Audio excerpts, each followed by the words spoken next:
সোনালি কি সোনালি সোনালি কি সোনাইলি কেরে কি গান আরম্ভ করলি এলানো বাদামের গান? হরে আজকে বাদামের কাহিনী গাইতাছি রে, বহুদিন পরে মনে হইলো আজকে। বাদামের গান গাছকে মনে বহুত কষ্ট রে, বহুত কষ্ট, তাই গাই। মনে কষ্ট আর গান পালি না, বাদামের গান কদলি মনে কষ্ট আছে, ইমন খানের গান আছে, মনির খানের গান আছে, কত হিট গান আছে বাংলাদেশের, হিট গানা গান হেলে গাবি না রে, বাদামের গান যে গায় কারণ আছে, বহেক সব কমু একে একে বহেক। হ্যাঁ বললাম, ক দেখি কি কারণ ক। কেরে তোরা তো দেখি খুব আড্ডা জমাইছিস, আমাক তুই আই। হ বহেক, আজকে আর আড্ডা আলা বেলেগ ধরনের বাবা মারছে কয় কি কি বেলেগ ধরনের আড্ডা ওরে। আচ্ছা তোর বাদামে কিরম দেখাস রে? বাদামে তো বর্তমান খুব একটা দেখি না, কিন্তু আগে ছোট থাকতে খুবই দেখছি। আমিও একই আগে দেখছি, এখন কমই দেখি। আরে আমিও ছোটবেলা খুবই দেখছি। কয় কি রে বাসা, মুরগি কিনে আনলি? হ্যাঁ মুরগি বাতে দিমু, বাতে দিয়া ডিম হবো, ডিমের থেকে আন্ডা হবো, আন্ডার থেকে ছাউ তুলাবো, ছাউ বেশি একটা হান্ডা কিনবো। আরে আমার এখনো মনে হয় দৌড় খুঁড়ি ভেঙে দেবে।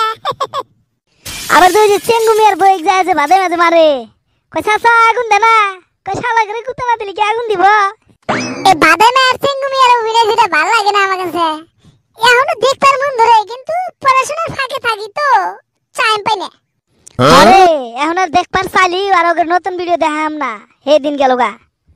কে হেদিন যাবো কে, কি হয়েছে আবার? কি হয়েছে তাহলে সবাই হন মনোযোগ দিয়া কই। আমি আজকে তোকে সবার কাছে আমি একটা দুঃখের খবর দিব।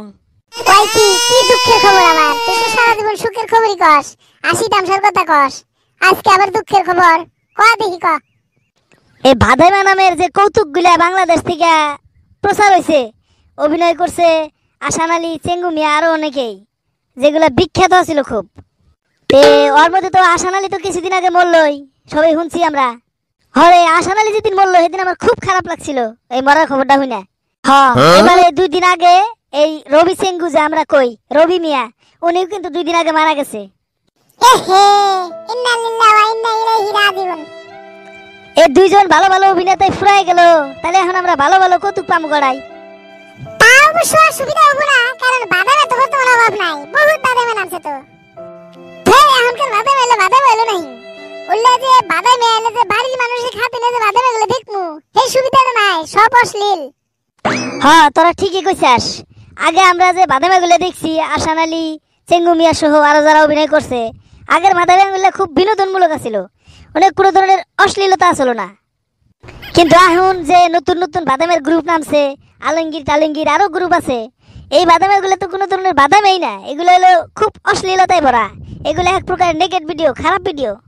আমি দর্শক বন্ধুদের কাছে একটা অনুরোধ জানাই, হয়তো বাচ্চা পোলাহানে হয়তো বাদামে দেখে ভালোবাসে, তো এই ধরনের অশ্লীল বাদামে যাতে তারা না দেখে, এদিকে খেয়াল রাখবেন। হ্যাঁ ঠিকই, আমরা যদি সবাই যদি এই অশ্লীল বাদামে গুলো বয়কট করি, তাহলে কিন্তু তারা আর এই ধরনের খারাপ বাদামে বানাবো না। তো মানুষ জীবনে হয়তো ভুল সবাই করে, হয়তো রবি মিয়া উনি মারা গেল আজকে, উনিও হয়তো সবার কাছে হয়তো কিছু ভুল করছে, তো আমরা যাতে সেগুলো মাফ করে দেই। আর উনি যে কৌতুক অভিনয় করছে, এই অভিনয় পেশাটা হয়তো বহুত মাসে ভালো সহে দেখে না, খারাপ বিলা ভাবে, তো ভালো মতো সেটা আল্লাহ জানে। আমরা যদি সবাই তাক মাফ করে দেই, আল্লাহ নিশ্চয়ই মাফ করবো আর কি। আমরাও আঙ্গের এই লাইভ টিউন সিটি চ্যানেলের পক্ষ থেকে রবি মিয়ার পরিবারের সবার প্রতি সমবেদনা জানাই, আর রবি মিয়ার বিদেহী আত্মার মাগফিরাত কামনা করি, আর তার আত্মার যাতে সদ্গতি কামনা করি আমরা। তো আপনারা সবেও রবি মিয়ার জন্য দোয়া করবেন, আর রবি মিয়ার বাদামে দেখার পাশাপাশি, আসান আলীর বাদামে দেখার পাশাপাশি আঙ্গের এই কৌতুকগুলাও সাপোর্ট করে যায় আর কি। তো আজকে এই পর্যন্তই, আল্লাহ হাফেজ। আল্লাহ হাফেজ।